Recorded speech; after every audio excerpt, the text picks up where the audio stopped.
साथियों, कंप्यूटर अनुदेशक 2026 की पेपर 1 की आप तैयारी कर रहे हैं और कंप्यूटर अनुदेशक आपको बनना है, नौकरी आपको लगना ही लगना है, तो आप ज्योग्राफी बिल्कुल भी मत छोड़ के जाना। और ज्योग्राफी के कुछ मुख्य-मुख्य पॉइंट जहां से अक्सर एग्जामिनर क्वेश्चन पूछता है, जिनमें कृषि जलवायु खंड वाला जो सेक्शन है उसमें 10 कृषि जलवायु प्रदेश है, बहुत मुश्किल से बच्चों को याद होते हैं। मेरी कोशिश रहेगी क्लास के दौरान याद करवाऊं। अच्छे-अच्छे खनिज जहां से खनिजों से सवाल पूछे जाते हैं वो चीजें याद करवाऊंगा। जलवायु में मुख्यतः अपन कोपेन और थार्मथवेट के बारे में पढ़ेंगे, इनके अलावा किसी के बारे में अपन पढ़ेंगे नहीं, क्योंकि सवाल यहाँ से आ जाते हैं। इनके अलावा जो सवाल आते हैं सर्दी गर्मी के, वो आप आराम से खुद ही सही कर लेते हैं। चलिए, सबसे पहले हम बातचीत करेंगे अवस्थिति और विस्तार वाला। ये सवाल भी गलत करके आते हैं बच्चे, अक्षांश और देशांतर में कंफ्यूज हो जाते हैं। तो चलो हम देखते हैं। सबसे पहले अवस्थिति और विस्तार जो है राजस्थान का, अब ये तो क्या है भाई, उत्तर,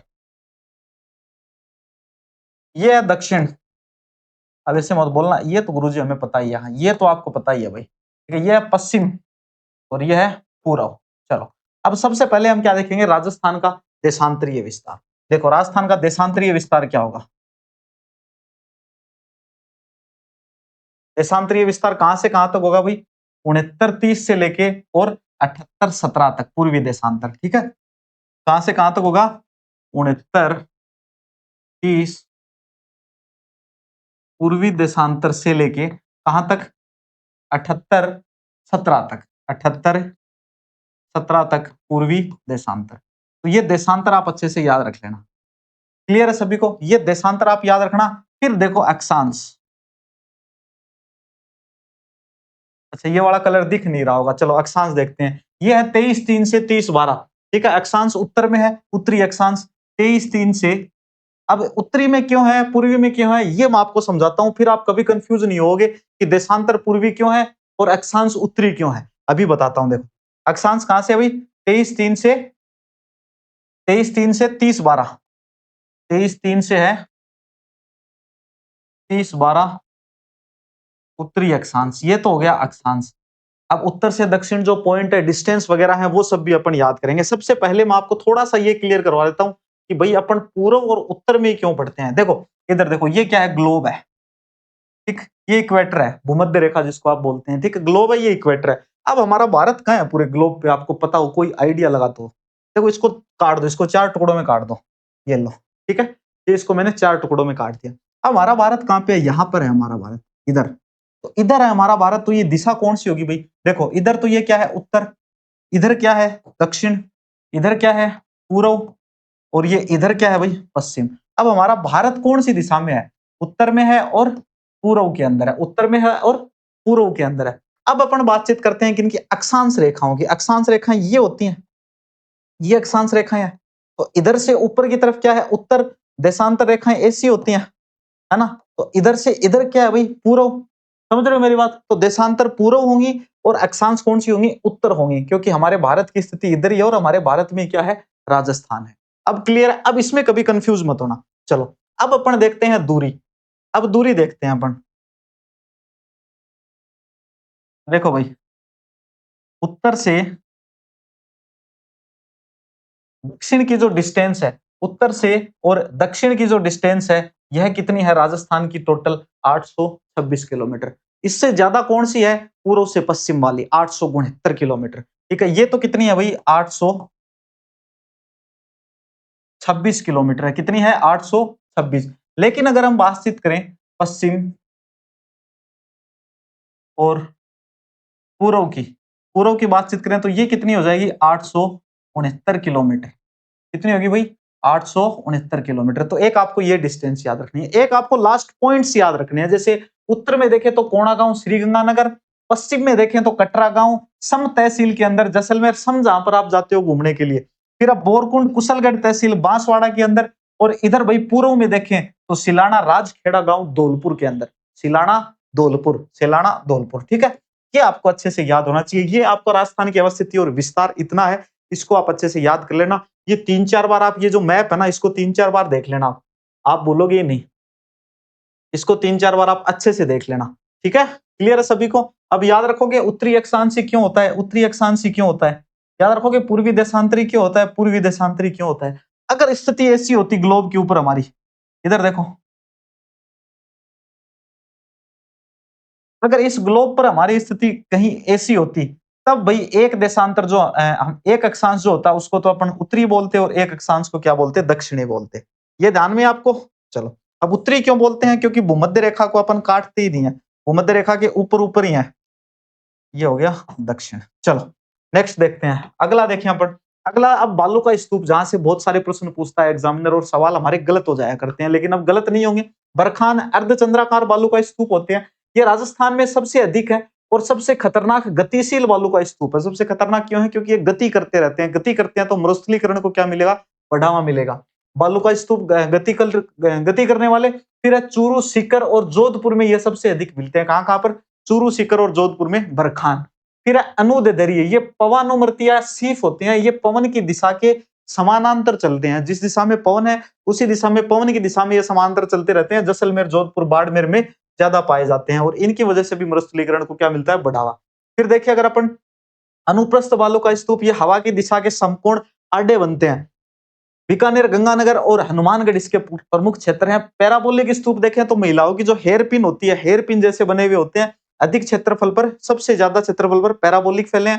तारानुमा, तारा जैसे होते हैं। इनका आकार तारे जैसा होता है, कई दिशाओं में हवा चलने से फैल जाते हैं। देखो तारा मतलब ये लो, कई दिशा बन गई, इधर भी फैल गया, इधर भी फैल गया, इधर भी फैल गया, इधर भी फैल गया, चारों तरफ फैल गया।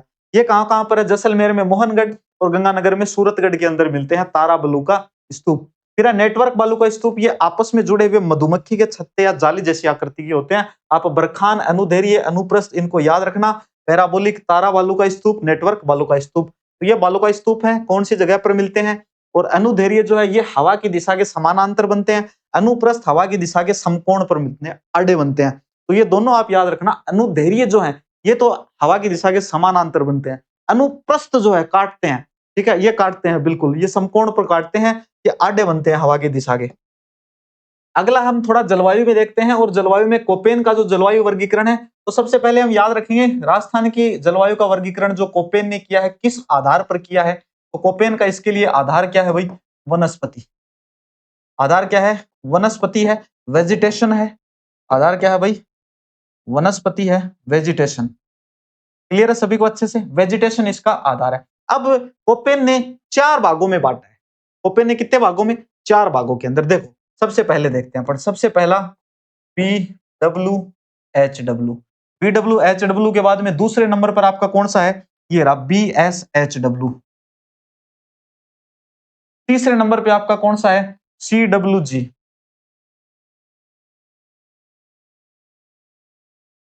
और चौथे नंबर पे आपका कौन सा है, AW। ये चारों हैं। अब इन चारों को अपन याद करते हैं। देखो सबसे पहले चारों को अपन याद करते हैं। ये BWHW जो है ये कहां पर है भाई, ये पश्चिम में।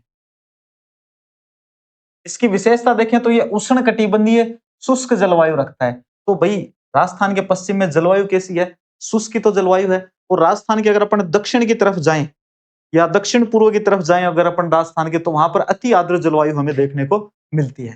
चलो आगे देखते हैं, आर्द्र, अति आर्द्र जिसको आप कह सकते हैं। चलो ये तो है शुष्क। इसके बाद में अपन नीचे जाएंगे तो यहाँ पर कैसी मिलेगी, अर्ध शुष्क, यानी कि आधी सूखी। अर्ध शुष्क मिलेगी। अर्ध शुष्क से इधर अरावली के फिर अपन इधर जाएंगे तो हमें आर्द्र जलवायु देखने को मिल जाती है, उप आर्द्र, आर्द्र जलवायु। तो पहले उप आर्द्र आएगी और उसके बाद में आर्द्र आएगी, क्योंकि सबसे ज्यादा बारिश किधर होती है, यहीं पर होती है। अब देखो आप, अब औसत वर्षा की अगर बातचीत करें अपन BWHW के अंदर, तो औसत वर्षा कितनी होती है भाई, 10 से 20 सेंटीमीटर। अगर बातचीत करें BSHW के अंदर, तो ये कितनी होती है भाई, 20 से 40 सेंटीमीटर। फिर अरावली के इधर अगर अपन बातचीत करें, तो अरावली के अंदर उप आर्द्र या मानसूनी जो CWJ है, यह कितनी होती है भाई, 60 से 80 सेंटीमीटर, 90 सेंटीमीटर तक। फिर 80 से 90 सेंटीमीटर वाली बारिश या इससे अधिक वाली बारिश का जो एरिया है, ये आपको पता होगा, ये झालावाड़, बांसवाड़ा, प्रतापगढ़, डूंगरपुर, बांस, उदयपुर, सिरोही वाला जो क्षेत्र है, इधर सिरोही भी है इसमें, है ना, ये वाला क्षेत्र, ये आता है AW वर्गीकरण में। तो ये कोपेन का वर्गीकरण है। कोपेन ने जलवायु को 4 भागों में बांटा, BWHW, BSHW, CWJ और था आपका AW। इसमें अगर आप देखें तो सर्वाधिक कौन सा है भाई, सर्वाधिक आपका BSHW। सर्वाधिक क्षेत्रफल किसका है, BSHW का। एग्जाम में बहुत बार पूछ लिया जाता है कि सर्वाधिक क्षेत्रफल कोपेन की जलवायु वर्गीकरण के अनुसार किस प्रदेश का है, तो वह BSHW प्रदेश का है। अच्छे से याद रखोगे। अब इनमें प्रतिनिधि जिला देखें तो PWHW में बीकानेर, गंगानगर, हनुमानगढ़, जैसलमेर वगैरह, और BSHW के अंडर बाड़मेर है, थोड़ा जालोर का हिस्सा आता है, पाली का आता है, जोधपुर का आता है, आगे नागौर का आता है, और फिर शेखावाटी वाला क्षेत्र है। फिर CWG यानी कि उप आर्द्र जलवायु वाला, जहां पर औसत वर्षा जो वार्षिक वर्षा रहती है वह 60 से 80 सेंटीमीटर रहती है। इसमें जयपुर, अलवर, भरतपुर आपका ABCD वाला क्षेत्र, दौसा आ गया, सवाई माधोपुर, टोंक, अजमेर, भीलवाड़ा, चित्तौड़गढ़, राजसमंद का क्षेत्र आता है। इसके बाद अगर अपन देखें तो उष्ण कटिबंधीय आर्द्र जलवायु वाला, जहां पर बारिश 80-90 सेंटीमीटर से भी अधिक होती है, तो ये उदयपुर, प्रतापगढ़, डूंगरपुर, बांसवाड़ा वाला क्षेत्र है। प्रतिनिधित्व जिला कौन सा है इसका? बांसवाड़ा। तो ये कोपेन का जलवायु वर्गीकरण है। आप याद रखेंगे चारों के चारों नाम। सबसे पश्चिम के अंदर कौन सा है? BWHW। उसके बाद अगर अपन अरावली की तरफ थोड़ा सा बढ़ेंगे तो कौन सा आएगा? BSHW। अरावली के बाद में अगर अपन देखें जयपुर साइड वाला ये जो क्षेत्र है, तो यह कौन सा होगा फिर आपका? CWJ। और अगर नीचे ही नीचे अगर अपन देखें दक्षिण में और दक्षिण पूर्व के अंदर, जिसमें उदयपुर भी शामिल है, जिसमें सिरोही का कुछ पार्ट शामिल है, जिसमें प्रतापगढ़, बांसवाड़ा शामिल है, जिसमें झालावाड़ शामिल है, तो यह किस में आता है? आपका AW के अंदर आता है। चलो क्लियर है सभी को। अब अपन कोपेन के बाद में अगला देखते हैं। अगला है आपका थानथवेट का जलवायु वर्गीकरण। तो जिस प्रकार से कोपेन ने वर्गीकरण का आधार किसको रखा था? वेजिटेशन को रखा था, वनस्पति को रखा था। ठीक थानवेट ने उसी प्रकार आधार जो रखा है, वर्षा को रखा है, तापमान को रखा है और वेपराइजेशन को रखा है, वाष्पीकरण को रखा है, टेम्परेचर को रखा है और बारिश को रखा है। तो ये क्या है भाई? थानथवेट का आधार है। क्या क्या है भाई थानथवेट का? वर्षा है, याद रखना।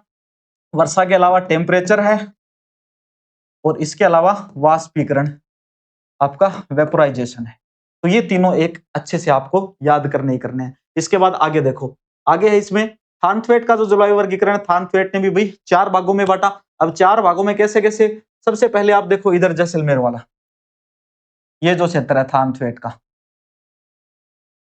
इसमें प्रतिनिधित्व जिला कौन सा है? जैसलमेर ही होगा। औसत वार्षिक वर्षा वही होती है जो हमने कोपेन में पढ़ी है लगभग। अब इन्होंने इसका नाम क्या रखा है? EA-D, EA-D, EA-D। इसके बाद अपन देखते हैं ये जो सबसे अधिक जलवायु प्रदेश है। अगर कोपेन की बातचीत करें तो कोपेन के अनुसार भाई सर्वाधिक कौन सा क्षेत्र जो है वो क्षेत्रफल रखता है? कौन सा प्रदेश सर्वाधिक क्षेत्रफल रखता है कोपेन के अनुसार? BSHW। लेकिन थानथवेट के अनुसार कौन सा रखेगा भाई? DA-W। DA-W और DA-W के ऊपर वाला जो क्षेत्र जिसमें हनुमानगढ़, गंगानगर वाले जिले आते हैं, वो कौन सा होगा? DB-W, है ना। तो याद रखना ये कौन सा होगा? DB-W। ताप ये अर्ध शुष्क मिश्रित जलवायु प्रदेश और ये उष्ण आर्द्र अर्ध शुष्क जलवायु प्रदेश। नीचे नीचे वाला क्षेत्र जिसको कोपेन ने AW बोला था, उसी को थानथवेट ने क्या बोला है भाई? CA-W। क्या बोला है? CA-W। याद रखना कोपेन का वर्गीकरण जब हमने पढ़ा था, और कोपेन के वर्गीकरण में जैसे आप मान के चलें ये राजस्थान, ये आपकी अरावली है, तो सबसे पहले एक क्षेत्र ये था कोपेन का, एक क्षेत्र ये वाला था, है ना। फिर कोपेन का एक क्षेत्र ये वाला बन रहा था, इसका क्या नाम देखा था हमने? CWG। ये अच्छे से याद रखना। लेकिन थानथवेट के अंदर ये नीचे वाला क्षेत्र है, ये है CA-W, CA-W। थानथवेट में ये वाला जो क्षेत्र पूरा का पूरा आता है, ये किसमें आता है? DA-W के अंदर आता है, जिसका क्षेत्रफल सर्वाधिक है। तो आप एक बार थोड़ा सा कंपेयर करके कोपेन और थानथवेट को निश्चित रूप से पढ़ ले में, कोई भी कंफ्यूजन क्रिएट नहीं होगा। आराम से एग्जाम में सवाल सही करके आओगे।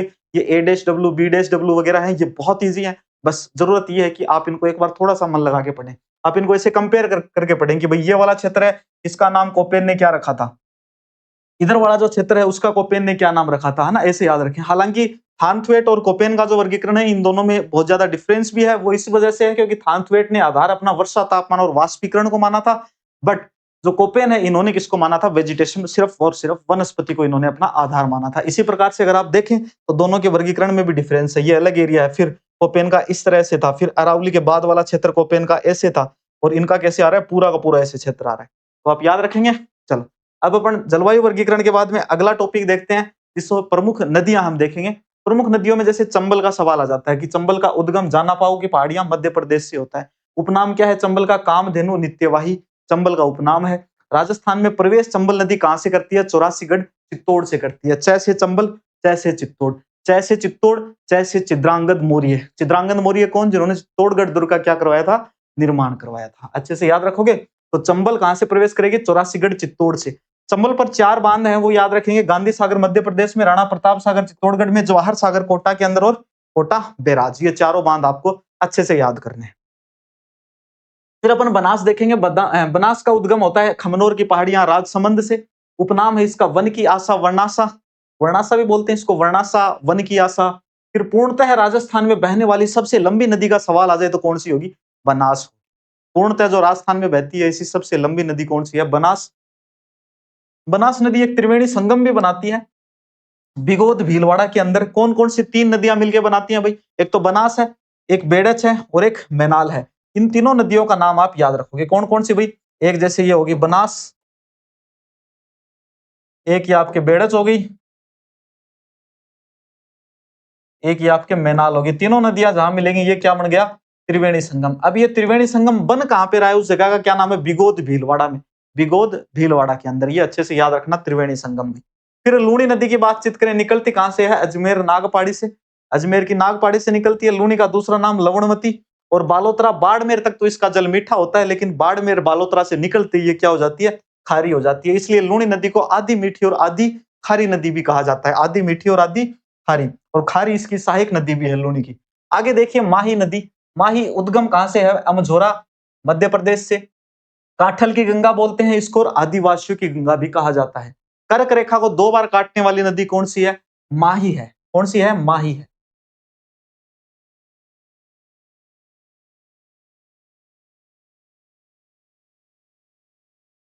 लो, एक ट्रिक बता दूं आपको।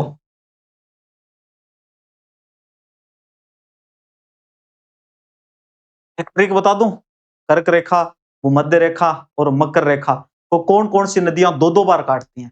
ऐसी ट्रिक बताऊंगा, आप कभी नहीं भूलोगे। देखो इधर देखो, याद करो। माँ काली, माँ काली, माँ यानी कि माही, का यानी कि कांगो, और ली यानी कि लिम्पोपो। अब ये कौन सी रेखा को काटती है? जैसे ये अपना ग्लोब हो गया, है ना। अब ग्लोब में देखो, ग्लोब के अंदर सबसे बीच में कौन सी होती है? भूमध्य रेखा होती है। ठीक है। ऊपर कौन सी होती है? कर्क रेखा होती है। नीचे कौन सी होती है? मकर रेखा होती है। अब इनके सामने जो जो रेखाएं हैं, ये इन्हीं को काटती हैं। ठीक। माही कौन सी रेखा को? कर्क रेखा को 2 बार काटेगी। का से कांगो, ये आपकी जो एक कौन सी रेखा है? भूमध्य रेखा को काटेगी। और ली से लिम्पोपो को कितनी बार काटेगी? लिम्पोपो नदी जो है इसको 2 बार काटेगी। कौन सी रेखा को भाई? मकर रेखा को। तो ये कर्क है, ये भूमध्य है, ये मकर है। क्लियर है ना सभी को अच्छे से? चलो, बहुत अच्छी बात। आगे देखो अब। कर्क रेखा को 2 बार काटती है माही। सोम माही जाखम का त्रिवेणी संगम बेणेश्वर धाम डूंगरपुर के अंदर। कौन कौन सी तीन नदियां होंगी? सोम होगी, माही होगी और जाखम होगी। त्रिवेणी संगम जो बनेगा कहां पर बनेगा?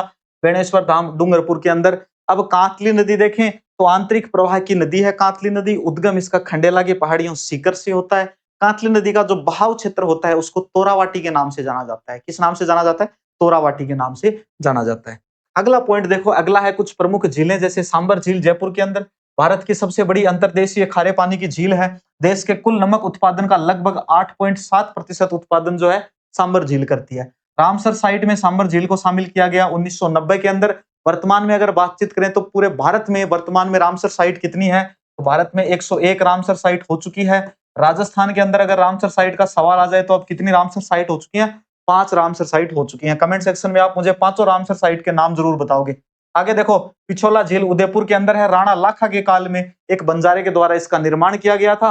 और जगमंदिर और जगनिवास जो महल है, जिसको जगनिवास को लेक पैलेस कहा जाता है, ये पिछोला झील में ही स्थित है। पुष्कर झील की बातचीत करें, अजमेर में मीठे पानी की प्राकृतिक और कालडेरा झील है। 52 घाट यहाँ पर स्थित हैं। फतेह सागर उदयपुर के अंदर कनेक्टिंग कैनाल द्वारा पिछोला झील से जुड़ी हुई है। और यहाँ पर बीच में नेहरू उद्यान भी स्थापित किया गया है, और जिसके चारों तरफ पानी है। बोटिंग करके हमें नेहरू उद्यान तक जाना होता है। कौन सी झील है भाई? फतेह सागर उदयपुर के अंदर। ये कुछ प्रमुख झीलें आपको याद करनी थी। अब 10 कृषि जलवायु खंड जो है, जो आपके याद नहीं होते, ये हम कोशिश करते हैं अभी के अभी इनको अच्छे से याद करने की। देखो, अब कृषि जलवायु खंड है, इनको सबसे पहले आप ऐसे याद करो कि एक जो है, एक के 3 पार्ट है, दो के 2 पार्ट है, 3 के 2 पार्ट है, 4 के 2 पार्ट है और 5 5 है। तो कितने हो गए टोटल? देखो इधर देखो, एक जो है इसके 3 पार्ट है, ए बी सी। दूसरा जो है इसके 2 पार्ट हैं, ए बी। तीसरा जो है इसके 2 पार्ट हैं, ए बी। चौथा जो है इसके 2 पार्ट हैं, ए बी। पांचवा अकेला पांचवा। ये देखो कितने हो गए? 3 2 5 2 6, 3 और 2 5, 5 और 2 7, 7 और 2 9 और 1 10। अच्छा, 5 5 और 2 6 बोल दिए थे क्या मैंने? हाँ, गणित में बड़े बड़ी समस्या है, बहुत पहले से याद से ही नहीं है। चलो, तो ये तो भाई प्रदेश है, कृषि जलवायु खंड है जो आपको दिए हुए हैं। एग्जाम में सवाल जो आता है वो इसी प्रकार से आता है कि भाई बाड़मेर कौन से कृषि जलवायु खंड के अंदर है? बाड़मेर कौन से कृषि जलवायु खंड के अंदर है? तो कौन से में आता है? 1A के अंदर बाड़मेर आता है। चलो इनको याद करने की कोशिश करते हैं। याद कैसे होंगे? सबसे पहले आप ऊपर के 3 ही याद करोगे, तभी आपको याद होंगे, ठीक है? सबसे पहले ऊपर के 3 याद करो। हम याद करने की कोशिश करते हैं। देखो, नंबर 1, नंबर 2 और नंबर 3, 1A, 1B और 1C। तो 1A जो है, आप इनमें ये नाम चाहे याद मत करना, कोई दिक्कत नहीं है। ये नाम अगर आप नहीं भी याद करते हो तो भी कोई समस्या वाली बात नहीं है, लेकिन ये जिले याद होने चाहिए। 1A बाड़मेर, जोधपुर, बाजो। 1A बाजो, यानी कि बाड़मेर और जोधपुर, बाजो, बाड़मेर, जोधपुर। 1B के अंदर श्री गंगानगर और हनुमानगढ़, ये दोनों पास-पास में है। 1B के अंदर श्री गंगानगर, हनुमानगढ़। 1A के अंदर बाजो है, बाड़मेर और जोधपुर, बाजो और बाड़मेर और जोधपुर। फिर 1C के अंदर जैसलमेर, बीकानेर और चूरू, बीकाचू, है ना? कौन सा होगा? बीकाचू, जैसल, है ना? जैसलमेर, बीकाचू। क्षेत्रफल में सबसे बड़ा खंड कौन सा है आपका? 1C है। एग्जाम में क्वेश्चन आ जाए कि कृषि जलवायु खंड जो है, इनमें क्षेत्रफल के आधार पर सबसे बड़ा खंड कौन सा है? तो 1C होगा, जिसमें जैसलमेर है, जिसके अंदर बीकानेर है और जिसके अंदर चूरू है। जैसलमेर है, बीकानेर है और चूरू है। तो ये तो हो गए 1A, 1B और 1C। चलो फिर से रिपीट करते हैं। 1A में बाड़मेर और जोधपुर है। उसके बाद में 1B के अंदर कौन-कौन सा है? श्री गंगानगर और हनुमानगढ़ है। 1C के अंदर जैसलमेर है, बीकानेर है और चूरू है। तीनों याद हो गए? चलो अब आ जाओ, ये तीनों याद हो गए। अब नीचे चलते हैं फटाफट से। अब 2A और 2B को याद करते हैं। अब किस-किस को याद करेंगे भाई? 2A और 2B को। देखो इधर, 2A और 2B को याद करेंगे। 2A 2B को देखो। 2A के अंदर नागौर, सीकर और झुंझुनू, नागौर, सीकर और झुंझुनू। 2B के अंदर जालोर, पाली और सिरोही। अब एक काम करो, अब मैं एक ट्रिक बताता हूं आपको। राजस्थान का अपना जो मैप है, मैं पीछे निकालता हूं। देखो, ऐसे थोड़ा सा मैं आपको समझाने के लिए ऐसे ड्रॉ कर रहा हूं, है ना? आप समझ जाना मेरी बात, समझ जाओगे तो चीज याद हो जाएगी। अब देखो, इसमें अपन 2A और 2B कैसे याद करना है? 3 तो 2A के अंदर है, 3 2B के अंदर है। इधर आ जाओ, झुंझुनू से चलेंगे, ठीक है? झुंझुनू से सीकर, सीकर से नागौर, नागौर से चलते हुए कहाँ आएंगे अपन? नागौर से चलते हुए पाली आएंगे पहले, ठीक है? पाली, सिरोही, जालोर, ठीक है? तो ये एक ऐसे एक रूट बना लेना, ठीक? इसी प्रकार से देखो, नागौर, सीकर, झुंझुनू, पहले ये तीनों ले लो, नागौर, सीकर, झुंझुनू। उसके बाद में पाली, सिरोही और जालोर ले लो, पाली, सिरोही और जालोर। तो ये 2 वाला जो काम है ये खत्म हो गया। 2A और 2B वाला काम हो क्या हो गया? खत्म हो गया। 2A के अंदर कौन-कौन से हैं? नागौर, सीकर, झुंझुनू। 2B के अंदर पाली, सिरोही, जालोर। अब आ जाओ 3A और 3B के अंदर। 3A और 3B के अंदर आ जाओ। 3A के अंदर देखो कौन-कौन से हैं? जयपुर, अजमेर, टोंक, दौसा, बिल्कुल पास-पास में। जयपुर, अजमेर, टोंक और दौसा। जयपुर, अजमेर, टोंक और दौसा, ठीक है? ये याद कर लेना। जयपुर, अजमेर, टोंक, दौसा। जयपुर, अजमेर, टोंक और दौसा। जय एज टोन दो, है ना? देखो कोई तो ट्रिक बनती होगी इसकी, है ना? हाँ चलो भाई, आज जय तो दो, मतलब कोई आदमी है उसको जय चाहिए, अपना यश चाहिए, तो आज जय तो थोड़ा सा तोतला है, इसलिए तो नहीं बोल सकता, ये तो बोल रहा है, ठीक है? तो देखो कौन सा है? 3A में। 3A में क्या बोल रहा है भाई? आज जय तो दो। आज का मतलब अजमेर, जय का जयपुर, टो का टोंक और दो का दौसा। यही है, जयपुर, अजमेर, टोंक और दौसा। आज जय तो दो, है ना? 3A में है। कौन से में है? 3A के अंदर है। 3A में क्या बोल रहा है? आज जय तो दो। तो आज जय तो याद रखेंगे। फिर 3B के अंदर बाढ़ संभावित पूर्वी मैदानी क्षेत्र में कौन-कौन से आते हैं? ABCD आ गए, ठीक है? अलवर, भरतपुर, धौलपुर, करौली, एक सवाई माधोपुर को ऐड कर देना, कोई दिक्कत वाली बात नहीं है। ABCD सवाई माधोपुर। तो ये दोनों अपन ऐसे याद कर लेना कि 3 और 3B जो है, दोनों ही हमने किससे याद किए थे? कोई शॉर्ट ट्रिक से किए थे। तो 3A में सबसे पहले अपन ने कौन सा याद किया था? आज जय तो दो। आज जय तो दो। आज अजमेर, जय से जयपुर, तो से टोंक, दो से दौसा। फिर 3B वाले कैसे याद किए थे हमने? ABCD सवाई माधोपुर, ठीक है? ABCD सवाई माधोपुर, अलवर, भरतपुर, करौली, धौलपुर और सवाई माधोपुर। अब आ जाओ, अब है 4A और 4B में। अब ये उदयपुर साइड उधर चलते हैं अपन। तो 4A में कौन-कौन सा है? भीलवाड़ा, उदयपुर, चित्तौड़गढ़, राजसमंद। भीलवाड़ा, उदयपुर, चित्तौड़गढ़, राजसमंद। ये मेवाड़ वाले आप अच्छे से याद कर लेना। ये है 4A के अंदर भीलवाड़ा, उदयपुर, चित्तौड़गढ़, राजसमंद। मेवाड़ पढ़ते हो हिस्ट्री में, तो ये वाला क्षेत्र ही आता है मेवाड़ में। इसके बाद 4B के अंदर देखें तो बांसवाड़ा, डूंगरपुर, प्रतापगढ़। ये बिल्कुल दक्षिण वाले आ गए, बांसवाड़ा, डूंगरपुर, प्रतापगढ़। अब 5वां अकेला बचता है सबसे, और बच गया पूरा का पूरा हड़ौती। तो पूरा का पूरा हाड़ौती किसमें आ जाएगा, पांचवें में आ जाएगा। याद कर लेना, पांचवें में हाड़ौती, कोटा, बूंदी, बारा, झालावाड़। भाई याद कर लो, कोटा, बूंदी, बारा, झालावाड़, पूरा हाड़ौती कौन से कृषि जलवायु खंड में है, 5 नंबर।